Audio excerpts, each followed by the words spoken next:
விஜய்க்கு எதை வச்சு சார் ஓட்டு போட முடியாது? அரசியல் நாலேஜ் இன்னும் கம்மி சார். நாளைக்கு என்ன இன்னைக்கு நேற்று போஸ்ட் ஓட்டினாங்க, இன்னைக்கு தலைவருங்கிறாங்க, நாளைக்கு முதல்வருங்கிறாங்க. இது என்ன சாத்தியமா சார்? நான் வந்து ஓட்டு போட மாட்டேங்க. எதனால? நான் எந்த கட்சினா ஏன்னாங்க எனக்கு பையன் அவர் அரசியலில் வராம பழமே நடிச்சுட்டு போயிடலாம். ஏன் அரசியலுக்கு வராது? இல்லை சார், ஓட்டு போட மாட்டேன் சார். சார், தமிழக மக்களுக்காக அவர் என்ன பண்ணியிருக்காரு? விஜய்க்கு நான் ஓட்டு போடுமையா போடாமையான்னு கேட்டீங்கன்னா நான் போட முடியாது. அவர் நடிகர், நாட்டுக்கு என்ன நன்மை செய்திருக்காரு, மக்களுக்கு என்ன செய்திருக்காரு. அவர் நடிச்சாரு, சம்பாதிச்சாரு. அவருக்கு நாங்கள் ஓட்டு போட முடியுமா? சினிமா நடிக்கிறவங்க ஃபுல்லாக அரசியலுக்கு வந்துட்டா பேசிக்காக படித்து மக்களோட மக்களாக இருந்துட்டு ஒரு ஐஏஎஸ், ஒரு ஐபிஎஸ், ஒரு டாக்டர், ஒரு பிஹெச்டி படித்தவங்களாம் ஏன் அரசியலுக்கு வர்றவங்களுக்குலாம் வாய்ப்பு கொடுக்க மாட்டீங்க? எனக்கு பிடிக்காது. ரெண்டாவது, அரசியல் அவருக்கு தெரியாது. அரசியல் வந்து என்ன பண்ண போகிறோம் இன்னும் அவர் சொல்லவே இல்லை. அவர் கொள்கை என்னன்னா அவர் முழுசாக இன்னும் சொல்லவே இல்லை. அரசியல் கலான்னு சொல்கிறதுக்காண்டே இன்னும் வந்து பொது இடத்துக்கு வர்றதில்லை. நான் விஜய் ஓட்டு போட்டியெல்லாம் போடுறேன். அவர் என்ன அரசியல் தெரியும்? யாரோ சொல்கிறது கேட்டு செஞ்சுங்கிறாரு.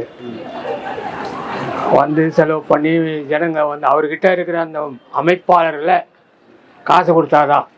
சிவாஜி சார் கூட ஆரம்பித்தார். ஒவ்வொருத்தரும் சம்பளம் காட்டும். அவர் கொடுக்க முடியல, கட்சியே போச்சு, அவரும் போயிட்டார். அந்த மாதிரி தான் இவரும். கட்சி ஆரம்பிச்சா உடனே பதவிக்கு தான் வரணும்னு நினைக்கிறது ஒரு தப்பான விஷயம். ஃபர்ஸ்ட் பேஸ்மெண்ட்லேருந்து, நம்மளுடைய ஆரம்பத்திலேருந்து எப்படி அரசியல் கான்ஸ்டிடியூஷன் என்னன்னா, ஒரு அடிப்படை என்ன, ஒரு பேசிக் என்ன, அடிப்படை சாதாரண ஒரு மனிதனுக்கு, பெரிய படித்தவன் படிக்காத அவனெல்லாம் விட்டுருங்க, சாதாரண ஒரு நடுத்தர மக்கள், பாமர மக்கள், ஒரு 15,000 ரூபாய் சம்பாதிக்கிற மனிதனுக்கு முதல்ல பேசிக்காக என்ன தேவை, அதை முதல்ல செய்ய சொல்லுங்க. பொதுமக்களை சந்திக்கணும், பொதுமக்களுக்கு ஆதரவு கொடுக்கணும், பொதுமக்கள்கிட்ட நல்லா இதாக பண்ணணும். இதெல்லாம் இது அரசியல்னா சாதாரணம் கிடையாது. அரசியல் வரணும்னா ரொம்ப ரொம்ப புத்திசாலித்தனம் வேணும். சும்மா எடுத்தோம் பிடிச்ச நான் நடித்த உடனே மக்கள் அந்த நடிப்புக்கு தான் ரசிக்கணும். நடிப்புகளை ரசிக்கிற பார்த்தோன்னா ஓட்டு போடுவாங்கன்னுக்கிட்டு கணக்கு போடக்கூடாது. நீண்ட நாள் ஆகும். அது வந்து கொஞ்சம் தாக்கு பிடிக்கணும், கொஞ்சம் அரசியல் வரும், அதை தாக்கு பிடிக்கணும், எல்லாத்தையும் சந்திக்கணும், கொஞ்சம் பேசணும், பேச்சு கொஞ்சம் நல்லா கொஞ்சம் அது ஒரு மிஸ்ஸுட்டாகணும் பேசுறதுக்கு. இப்படிலாம் இருந்தால் தான் நம்ம அரசியலில் சரி வர முடியும். நான் 5 வருஷமாக ஓட்டு போடலைங்க. யாருமே சரியில்லையே, என்ன செய்யறது சொல்லுங்க? ஏன் சரியில்லை? எதனால சரியில்லை? நமக்கு வந்து எந்த ஒரு தொழிலுக்கு போனாலும் எது கேட்டாலும் ஒன்றும் நிர்ணயமான ஒரு இது கிடைக்கல. ஒன்றும் எந்த ஒரு தொழில் நடக்கலை. சின்ன தொழிலுக்கு ஒரு லோனுக்கு போனாலும் எதுவும் கிடைக்கல. பெரிய தொழில் எந்த ஒரு நாட்டில் என்ன நடக்குது எதுங்கிறதுல ஏழை மக்கள் பாட்டுக்கு ஏழை மக்களாக இருக்குது. ஒன்றும் நல்லது கெட்டது எதுவுமே நடக்கலை. 26 இலக்கண்டார். 26 இலக்கணம் 26 இடம் பிடிக்க போகிறாரா, இல்லை 26 அவர் வச்சுக்க போகிறாரா? 2வது பாயிண்ட், அதாவது கல்விக்கு செய்கிறங்கிறது ஓகே, அதெல்லாம் நாங்கள் ஏற்றுக்கிறோம். கல்விங்கிறது பொது கல்வின்னு சொல்கிறாரு, அதுவும் ரைட்டு. சரி, இதெல்லாம் பண்ண நீட்டுன்னு சொன்னோம். நீட்டை யாருமே ரத்து பண்ண முடியாது சொல்கிறாங்க. ஏன் ரத்து பண்ண நீ என்ன கேள்வி? நீ வந்தவனால பண்ண முடியுமா? நீட்டை நான் ரத்து முன்னால பண்ண முடியுமா? முடியாது. முடியாத பட்சத்தில் நான் 26 இலக்கு எந்த அடிப்படையில் சொல்கிறேன் இன்னும் புரியல. முதலமைச்சர் சாதாரண விஷயம் இல்லை. அதில் எவ்வளோ நல்லது இருக்கு கெட்டது நம்ம எடுத்தவொடனே நம்ம முதலமைச்சர் தான் ஆவேன் 26லங்கிறது சாத்தியம் இல்லாத விஷயம். நடிப்பு திறமையிலே வந்து ஒரு டைரக்டரை வச்சு தான் பண்ணுறாங்க. இப்போ இது யாரை வச்சு ஆப்ரேட் பண்ணுறாங்கன்னு தெரியல. இது ஒரு பெரிய நடிகைங்கிறத நிரூபிக்கிறாரு. ஏதோ நிதி நிவாரணங்கிறாங்க, எதுங்கிறாங்க. பொது வெளியில் அவரை நான் பார்த்ததே இல்லை. எல்லாம் எங்கே பார்த்தாலும் போஸ்டர் தான் பார்க்குறேன். இதை பேசினா கூட இப்போ இது என் போஸ்ட்டையும் எங்கேயோ பார்த்தா தேட ஆரம்பிப்பாங்கன்னு நினைக்கிறேன். அரசியல் நாலேஜ் வேணும் சார். மக்களை வந்து நேரடியாக சந்திக்கணும். ஏதாவது ஒரு 4 பேருக்குள்ள ரூமு போட்டுக்கிட்டு யார்கிட்ட பேசுகிற, என்ன பேசுகிற, அவங்க பாதிக்கப்பட்டவங்கள்ட்ட பேசுகிற நிறைய விஷயங்கள் இருக்குது. ஓட்டு போடலாம், நல்ல செஞ்சு யாருக்குன்னா ஓட்டு போடலாம். அதுக்கான முக்கியத்துவம் இன்னும் அவர் இன்னும் அடிப்படையாக அவர் இன்னும் ஆரம்பிக்கல. ஏங்க அந்த பேரில் என்னங்க, அவர் ஏதோ நடித்த காசை வச்சுக்கிட்டு ஏதோ அடுத்தவங்க நிற்கிறவனுக்காண்டி போராமைக்காண்டி ஏதோ பண்ணிக்கிட்டு இருக்காப்புல. பெஸ்ட் இல்லை, படத்தில் நடிக்கிறார், நல்ல படமாக அடிச்சுக்காரு, நான் நல்லா பாராட்டுவேன். நான் அந்த பையன் நேற்று பேங்க பாவம் அதெல்லாம் வந்து காசை வச்சுக்கிட்டு இருக்காம அம்மா போட்டு செலவு பண்ணிக்கிட்டு பொதுமக்களை எங்கே சிந்திக்க முடியும்? பிறந்த நாளைக்கே ஒழுங்காக சிந்திக்காத மனுஷன் எல்லாரும் விஜயகாந்த் ஆக முடியாதுங்க.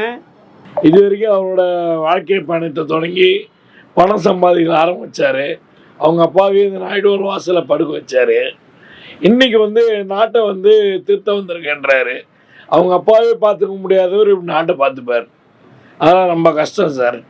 அதெல்லாம் நாட்டை பார்த்துக்கணுன்ற ஒரு குறிக்கோளோடு வரவங்களாம் வந்து இவ்வளோ நாள் வந்து என்ன பண்ணிட்டு இருந்தார். அவர் வந்து இப்போ வந்து பணத்தை பாதுகாக்கிறதுக்காக அரசியலுக்கு வந்திருக்கார். அவர் ஒன்றும் ஞானிகளாம் கிடையாது சார்.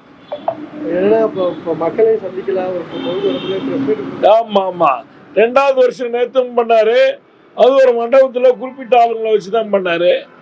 அது வந்து எல்லாம் யாரும் ஏற்றுக்க மாட்டாங்க. அதெல்லாம் சினிமா மாதிரியே பண்ணலாம். ஆமாம் ஆமாம், சினிமா மாதிரியே பேசுகிறாரு. யாரோ அவர் பேசுறதுலாம் வந்து என்னன்னா மற்றவங்கள பற்றி பேசுகிறாரு தவிர நான் என்ன பண்ணுவேன் மக்களுக்காக, நாட்டு மக்களுக்காக என்ன செய்வேன், 2026 ஜெயிக்கிறதான யுக்தி, அதாவது நான் இப்படி பண்ணுவேன் மக்களுக்கு அப்படி பண்ணுவேன்னு சொன்னால் பரவாயில்ல. வந்து ஆளுங்கட்சி இப்படி பண்ணுறாங்க, எதிர்க்கு அவங்கள பற்றி பேசுறதுலாம் உனக்கு ரைட்ஸே கிடையாது. எனக்கு என்னுடைய சமுதாயம், தமிழ் சமுதாயம், தமிழக மக்கள் யாருமே அக்கறையாக இருக்காங்களோ அவங்களுக்கு நான் ஓட்டு போடுவேன். இன்னும் விஜய் வந்து இன்னும் நிறையா பார்க்கணும். 2024 காலை வச்சு நிறைய விஷயம் கற்றுக்கிட்டு அதுக்கப்புறம் அவர் இன்னும் அதுக்கப்புறம் பார்த்துக்கலாம். இல்லை 2026 இன்னும் அவர் இன்னும் எலெக்ஷனில் காலை வைக்கல. இப்போ தான் முடிவு பண்ணிருக்காரு. இன்னும் 69 ஏஜென்ட் பூத் ஏஜென்ட் நியமனம் பண்ணணும்னு சொல்லியிருக்காரு. அதெல்லாம் இனிமேல் தான் போக பார்க்க தான் தெரியும். அதனால் 2026 எலெக்ஷனில் சந்தித்து அதில் சில விஷயங்களை அவர் கற்றுக்கிட்டு அதுக்கப்புறம் அவர் வந்து எப்படி பண்ணுறாருன்னு பார்த்துக்கிட்டு பண்ணுறாரு. விஜய்க்கு ஓட்டு போடணும்னா விஜய் வந்து பார்ப்போம். அவர் வந்து எப்படி பண்ணுறாரு, என்ன செய்கிறாரு, மக்களுக்கு என்ன, மக்களுடைய அன்பை சம்பாதிக்கிறாரா, மக்களுடைய தேவைகளை சந்திக்கிறாரா என்றதை பார்ப்போம். பார்த்துட்டு தான் இந்த 26 வருது இல்லையா எலெக்ஷனு, 26 எலெக்ஷன் பார்ப்போம். அவர் எவ்வளோ ஓட்டு வாங்குறாரு, மக்களை எவ்வளோ பிடிக்கிறாரு, மக்களுடைய தேவைகளை எவ்வளோ சந்திக்கிறாருன்றதை பார்ப்போம். மக்களை தேடியே போக மாட்டேன்றாரு. அப்புறம் மக்களுடைய தேவையை எப்படி சந்திப்பார், மக்களுடைய பிரச்சனைகளை எப்படி சந்திப்பார்? சொல்லுங்க, நீங்கள் சொல்லுங்க. நீங்கள் பத்திரிக்காருங்க, நீங்கள் 4 இடம் போகிறீங்க, நீங்கள் 4 அரசியல்வாதியை சந்திச்சிருக்கீங்க. ஏன்னா இப்போ அவங்களுக்கெல்லாம் உங்களுக்கு தெரியாத ஒன்றும் இல்லை.